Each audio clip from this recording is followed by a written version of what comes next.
Hello everyone. So hope that you guys are doing great during this pandemic and working very hard on your education to achieve success in your lives.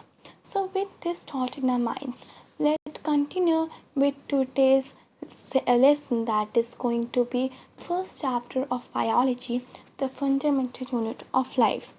So the topics of it covered in this lesson are cell introduction, structural organization of cell, cell organelles, and cell division. So, in this particular session, I'm going to tell you about cell, which is a basic introduction, and you must be knowing about that introduction as you have studied it in your earlier classes. So, let's revise what we have studied and with some extra information that what the cell is. So, cell can be defined as building blocks of any living organism. And why does we say like this? We say so because a cell is the one who act as a brick for a body, which is very compulsory to present there for the making of an organism. What is the work of brick? It combines with the other bricks to form a wall, and that wall continues to be the building or the house in which you live, right? Similarly, the cell continues to combine with each other, which form different tissues, and that tissues form the organ system, and that organ system combine to form a whole organism as you and me. So, cell was discovered by Robert Hooke in 1665 with the help of primitive microscope.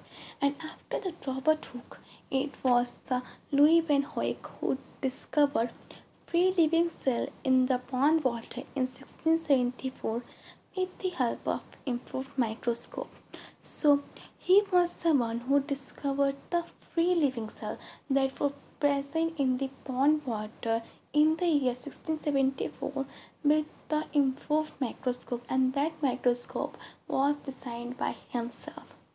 Robert Brown discovered the nucleus in the cell in year 1831. So most of us get confused between Robert Hooke and Robert Brown. So let's clear the confusion between Robert Hooke and Robert Brown. Robert Hooke was the one who discovered the cell, and Robert Brown was the one who discovered the nucleus in the cell. So it is very important to get these things cleared.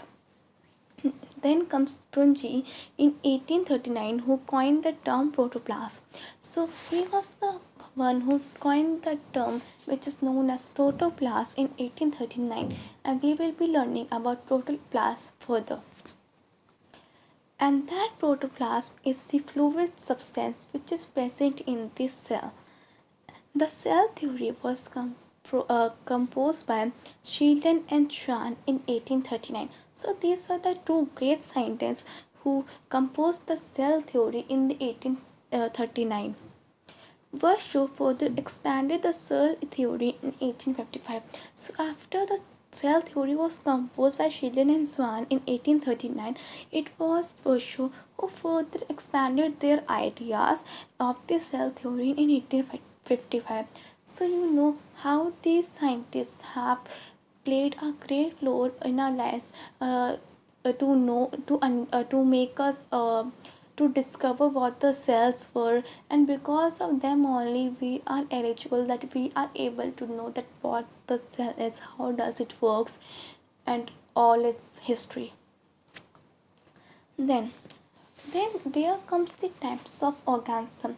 When we are discussing about the cells, as I told that cell is the one with which combines to form the organism. So it is very compulsory to know that what are the types of cells and what are the types of organisms. So organisms are of two types. Those are unicellular and multicellular. Unicellular organisms are those organisms which are made up of unicell. Uni means single. So the organism which are made up of single cell is known as unicellular. One example for unicellular organism is amoeba. Then comes the multicellular cell. Then multicellular organism or those organisms which are made up of more than one cell. Sorry, I mentioned the multicellular cell, which is not a cell. I meant to say that multicellular organisms. So these are the organisms which are made more than one cell. As the term suggests, multi means many. Then examples of unicellular organism is bacteria and paramecium, and the examples of you know multicellular organism is me, basically the human beings, the animals, and the plants. So there are different types of cells in a human body. So human body comprises of cells. Cells do have different types. So what some of the different types of cells are given below, that are smooth muscle cells, blood cells, nerve cell, ovum, sperm, and bone cell. So these are some types of cells, and there are many cells which are going to be discussed further right now as well, and in the further classes as well. So let's continue now. What is red blood cells? Red blood cells are the cells which are biconcave and disc shape and helps in transportation of oxygen from lungs to other body parts and carbon dioxide from other body parts to lungs. So it is red blood cells who plays a great role in the transportation of oxygen and carbon dioxide. They transport oxygen from lungs to the other body parts and carbon dioxide from other body parts to the lungs. And this concave shape offers a greater surface area for exchange of gases in RBCs. So RBCs have that feature in which they exchange the gases, which is carbon dioxide and oxygen. Then curve the nerve cells.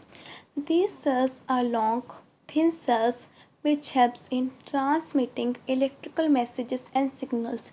Whatever your signals, here the electrical message and signal means expressions, feelings. So nerve cells are the one who transmits these feelings, these signals to the brain throughout the body, and nerve cells are adapted to their function by being long. So they are long nerve cells, and they communicate with distant parts of the body, different parts of the body, due to this longiness they have.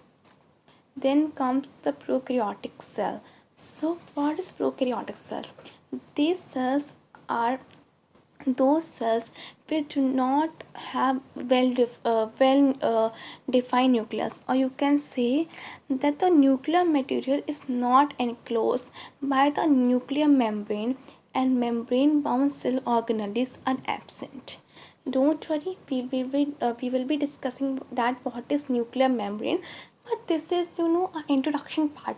So I'm just giving you what a brief introduction that what this chapter is all about.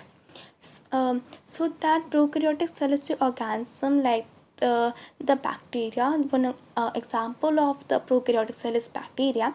In this cell, the nuclear material is not enclosed by the nuclear membrane, and membrane bound cell organelles are also absent. What are cell organelles? We will be knowing that basically cell organelles are the organelles or the parts or the things which are present in the cell, and such nucleus which do not have nuclear membrane and cell organelles are absent. This nucleus is called nucleoid, and these cells are known as prokaryotic cells. Such cell have single chromosome, so they have only one chromosome, single chromosome, which is present in them. And then comes the eukaryotic cell. These cells have well defined nucleus and having membrane bound organelles. So these are the cells which have well defined nucleus as well as the cell organelles present in them, and these cells are known as eukaryotic cell. An example for this cell are animal cell. These types of cells have more than one chromosomes. So this was all about what is cell and what is a brief introduction about cell. So I will be telling about the structural organization of cell in the next session. Till then, stay happy, happy learning.